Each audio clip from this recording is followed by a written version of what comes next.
મિત્રો, મારા નવા લોકમાં તમારું બધાનું સ્વાગત છે। આજે હું તમને બતાવીશ કે અમે જાવી છીએ જંગલમાં, જે ખોડિયારમાં બેઠા છે અને અમે ત્યાં જાવી છીએ માતાજીના લાપસી ઝારવા। તો તમને આખો લોક બતાવીશ ને તમે મારા લોકમાં બન્યા રહેજો કે અમારા બીરવાળા ખોડિયારમાં કેવા મસ્ત બેઠા છે જંગલની અંદર।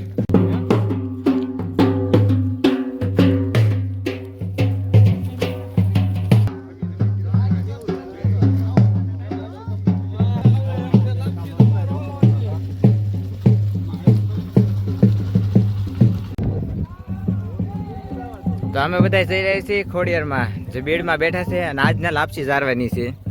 પહેલા અમે ખોડિયારમાં હામૈયા કરીને લઈ ગયા હતા અને આજે ખોડિયારમાં લાપસી ઝારવાની છે। આ અમારે જંગલ છે, જંગલમાંથી થોડું આગળ જાય એટલે થોડેક દૂરમાં ખોડિયારમાં બેઠેલા છે। તો આ જંગલમાં ઘણી વખત અમારે સિંહ અને દીપડા અને ઘણી વખત અજગર પણ જોવા મળ્યું છે, જે અમારા ગામ સુધી વહી આવે છે। અમે લાપસી ઝારવા જાય ને ટીમ વરસાદ ચાલુ થઈ ગયો છે। આના જંગલની અંદર નાની એવી કેડી બનાવી છે, જે માતાજીના મંદિર સુધી જાય છે। હવે નજદીક આવી ગયું છે ખોડિયાર માતાજીનું મંદિર। ત્યાં પતરા નાખી શેડ બનાવ્યો છે, થાંભલો ઊભો કરીને ધજા પણ ખોડવામાં આવી છે।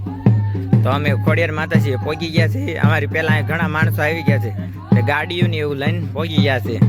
આ અમારા ગામના જુવાનડા આવે ઘણી મહેનત કરીને અહીંયા મંદિર બનાવ્યું છે, જેમાંથી શેડ બનાવ્યો, ઓટલો બનાવ્યો અને સ્ટાઇલ પણ ફિટ કરવાની છે, ફરતે ગ્રીલ સાળી ફિટ કરી છે।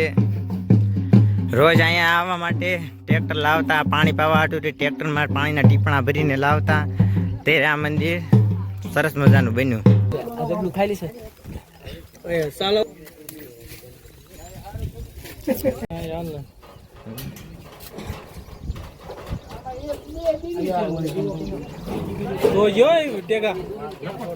ભીનું થઈ ગયું છે।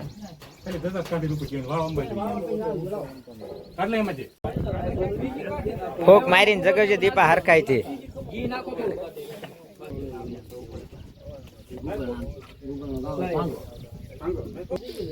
અમારું સરસ મજાનું જંગલ છે, સિંહ ને દીપડાય રહે।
મારા હાથમાં આવી ગયો છે પ્રસાદ।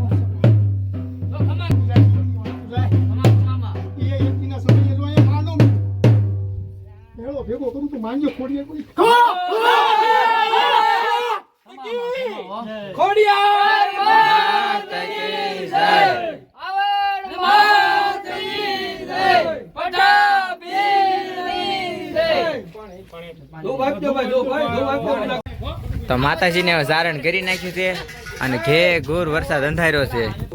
માતાજીને ધારણ કરીને આ બધા ગામ તરફ હાલતા થઈ ગયા છે।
તો અમે ખોડિયાર મને જુવાર કરીને હવે જઈશ ગામ ભણે ને અહીંયા મારો વ્લોગ પૂરો થાય છે. જય સિયા રામ.